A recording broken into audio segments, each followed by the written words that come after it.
This is just waiting to spoil a good time. My starter rope on my top 80 looks like it's about to bust.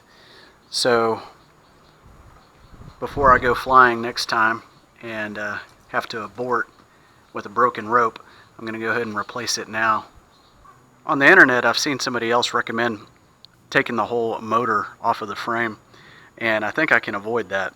What I'm going to do is I'm going to take off the top of the harness, and I'm going to take off this plate here, and then I'm going to pull the starter from the front. These have hex heads, but I'm going to use Torx bits because in my experience hex heads always get stripped. I like to stick a Torx in there because it bites a little bit, and that way I don't have to worry about stripping out the screw.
This Allen head screw holding this spool on is tight. Make sure you do not strip it. I hammered my Torx head in with a hammer before I started turning.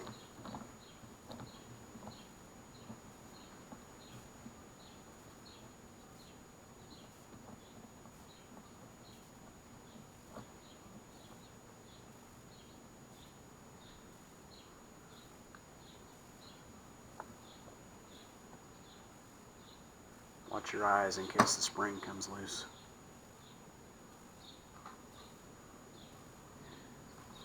My spring looks pretty good. I don't see any rust in there. There looks like there's quite a bit of lubrication. So I'm just going to leave that be. I'm not going to mess with that at all. And then let's see how many times this is spooled around here.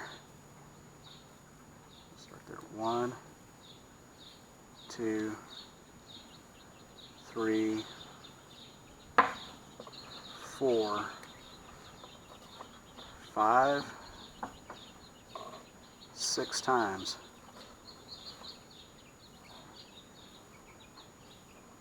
And there's my knot. Let me get something to pry that out.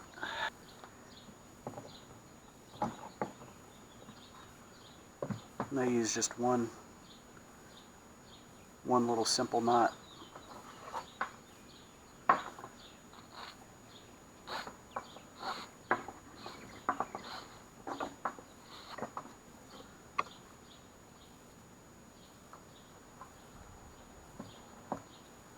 Now, I might live to regret this, but I'm going to use this camping paracord that I had laying around. It seems to be about the same diameter as the starter cord that was on it. It's got a polypropylene sheath over the top of it and a nylon inner core like the original. And I can't remember what the weight rating on this was, but it was really, really high. And it looks like it'll be easier to go through this way.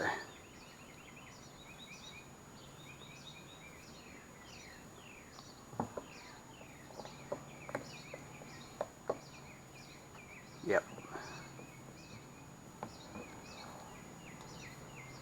So what I'll do is I'll just pull a long length of this so that I have way more than I need.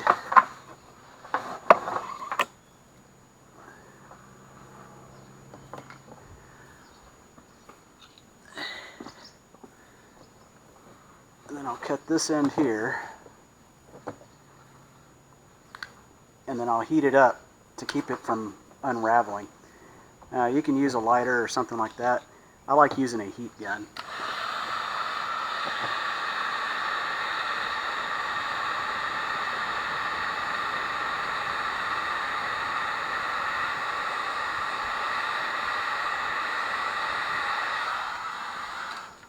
Get that nice and melty, and then just kind of pinch it back to shape like that. That way it's not a big hard plastic ball. And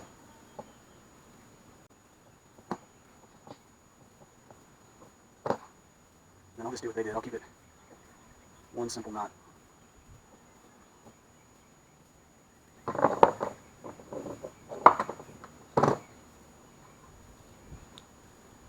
Pull that snug in there. Make sure you get it all smashed down inside that little compartment. That way it's not causing any friction on the top surface. Now when I pull it, it stays flush. So let me go ahead and spool it back around. We'll start right there. We'll count that as 1, 2, 3, 4. We'll go with 4.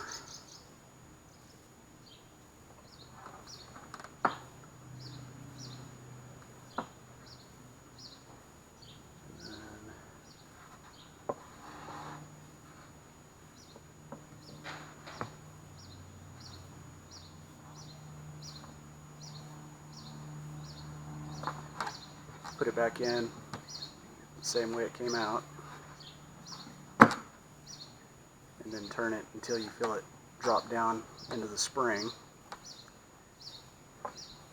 Now I'm going to take this long excess that I have and feed it through this hole here, and then I'll run it through the pulley on the frame, and when I get it the right length, I'll tie it off in the handle.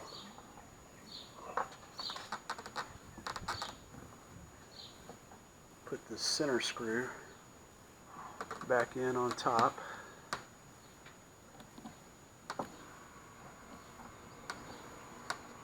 It's got ample grease on it, so I don't think there'll be too much friction. But I'm going to make sure that I don't tighten it so tight that it binds up the spool. You want it to keep it flush, but not putting pressure down on it. And it seems like it's getting really snug there without putting undue downward pressure on here. So I think they have it bottomed where it needs to be. You want to get these little spring-loaded plastic arms pulled back while you put the starter back on. So I'm going to use a tip that I saw online and just use some string. I'm going to use some fishing line to hold them back until I have it on there, and then I'll cut it. So I thought I was going to tie those arms back just using some nice, neat little tiny loops, and I was dead wrong about that. My dexterity is not that good, so I ended up just using the fishing line and tying loops around it, but then I had to go off and tie it at different points on the frame. That way it wouldn't slip off.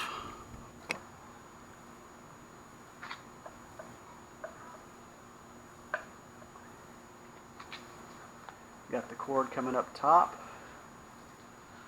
and then I'll just get this placed by getting these screws started, and then I'll tighten them up all the way around.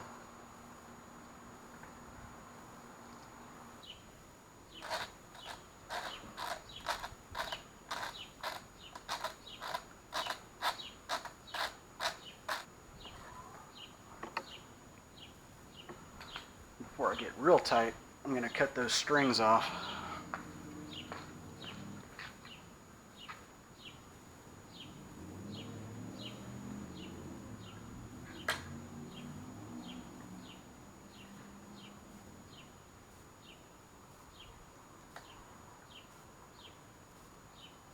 I'm not sure the torque setting. I'm just kind of going by the feel of how tight they were when I took them out.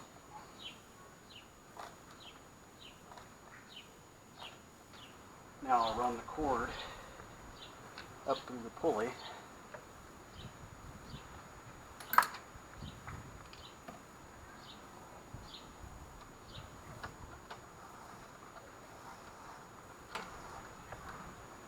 And attach my handle.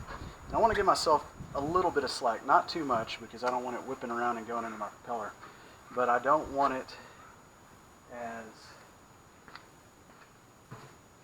tight as it was before, because I think that's part of the reason why the line got frayed.